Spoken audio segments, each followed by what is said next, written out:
Frères et sœurs dans le Christ, je voudrais commencer cette méditation par son résumé avant que la pluie ne fasse des dégâts. Simplement, dans l'Évangile, il est question du règne de Dieu. Et le lieu où le règne de Dieu prend forme, c'est notre cœur. Pour demeurer dans ce règne de Dieu, le Seigneur, nous devons toujours avoir la position du ressuscité, c'est-à-dire être debout. Et c'est pourquoi le Seigneur veut nous redresser, il veut nous redresser, comme le dit la première lecture. Et notre contribution pour demeurer dans ce royaume, c'est de toujours avoir la conscience et le désir de plaire au Seigneur. C'est l'activité, c'est l'exercice spirituel que nous devons mener, comme nous dit Saint Paul dans la seconde lecture. Si tel est le cas, nous sommes heureux et nous devons être dans une grande joie. Frères et sœurs en Christ, réjouissez-vous donc parce que le Seigneur est porteur d'une grande nouvelle pour nous. En effet, dit-il au prophète qu'il relève l'arbre renversé. Et aujourd'hui, nombreux sont parmi nous qui sont renversés parce que courbés, fauchés et même coulés, pour emprunter l'expression, le jargon actuel de notre milieu. Surtout dans la vie de foi, dans la vie spirituelle et même tout simplement dans notre existence, pour dire qu'il y en a qui sont à terre sur tous les plans. En fait, le péché a tellement envahi le domaine du Seigneur que la normale semble devenir normale. L'on ne se cache plus désormais pour faire le mal à son frère ou à sa sœur. Pour certains, le mal s'érige même en bien. Mais heureusement qu'au cœur de tout ce vacarme, le Seigneur reste encore maître de l'univers et surtout miséricordieux. C'est en vertu de sa miséricorde que justement cette lueur d'espoir peut retentir à nos oreilles en ce jour du dimanche où l'Église nous invite, comme d'habitude, à toujours faire mémoire de la résurrection. Cette mémoire du Christ ressuscité nous rappelle que la gloire de Dieu, c'est l'homme debout, comme l'a jadis affirmé saint Irénée de Lyon. Ainsi, la prophétie du redressement de l'homme, annoncée dans la première lecture, s'actualise encore pour nous. Le Seigneur, en ce jour, veut te relever, il veut te redresser. Il veut faire de toi un être magnifique, debout, une source de vie pour les autres. Le fait que les oiseaux viennent habiter sous ce cèdre relevé est le signe qu'il veut faire de toi un arbre verdoyant.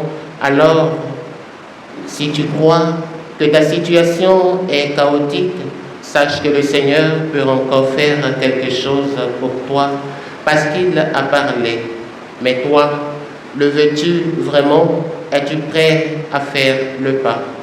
La prophétie d'Ézéchiel contient aussi une seconde merveille, c'est que le Seigneur prend sur lui, il prend sur l'arbre droit pour relever l'arbre renversé.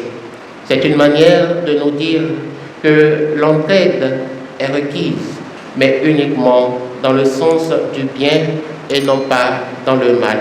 Cette entraide vise la réalisation de l'homme par l'homme en tant que ce dernier devienne canal de transmission de la grâce divine et de l'amour de Dieu pour ses frères et ses sœurs. Alors toi qui es déjà bien, tu dois être une source de relèvement pour les faibles.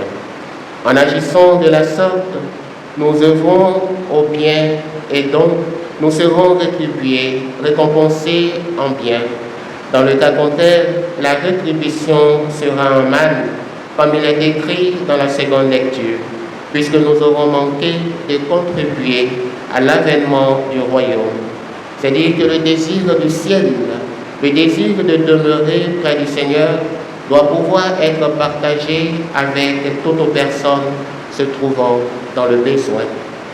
De toute façon, Le Seigneur ne veut utiliser que juste une tige de nous pour permettre à ceux qui sont au bas de l'échelle de gravir les marches de la sainteté.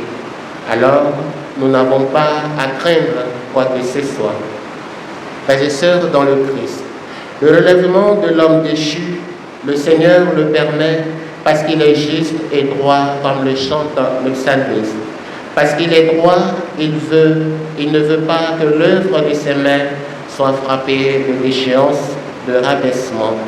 Parce que le Seigneur est droit, il veut que l'homme, sa créature, croisse dans sa maison, qu'il fructifie, garde sa sève et sa verdure.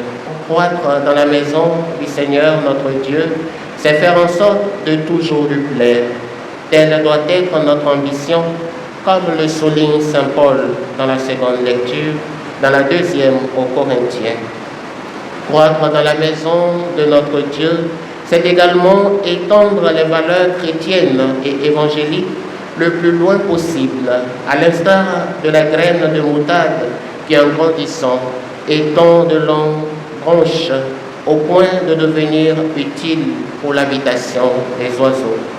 Il faut donc que notre nation tout entière, notre Afrique, notre monde soit gagné par ces valeurs évangéliques si nous voulons une vie paisible et meilleure qui rayonne du divin.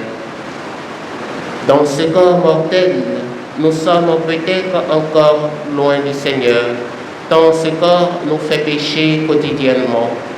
Mais si nous gardons toujours confiance, alors nous gravirons les marches de la sainteté pour nous rapprocher davantage de notre Dieu. Tant que nous garderons confiance et essayerons de plaire au Seigneur, alors nous passerons de la sécheresse à la verdure, de l'abaissement à l'élévation. Peu importe notre situation, de debout ou de coulé, chacun à son niveau doit avoir toujours la conscience de plaire au Seigneur notre Dieu et le désir de le faire réellement. Ce n'est qu'ainsi que nous pourrons passer de coulé à debout et persévérer à demeurer debout si nous le sommes déjà. Car si le péché a terni en nous l'image de Dieu, la conscience et le désir de lui plaire peuvent nous conduire au relèvement, afin de grandir dans la maison du Seigneur comme un palmier qui, vieillissant, continue de fructifier, afin d'habiter le règne de Dieu. Cette conscience de plaire au Seigneur prend racine dans notre intérieur, et c'est là justement que Dieu veut régner. En effet, le règne de Dieu dont parle l'Évangile, ce n'est pas un royaume, ce n'est pas un territoire humain où régnerait un roi qui se glisserait dans la violence et la conquête du pouvoir. Le lieu de prédilection du règne de Dieu sur cette terre, c'est d'abord notre cœur. C'est le premier lieu que Dieu veut relever.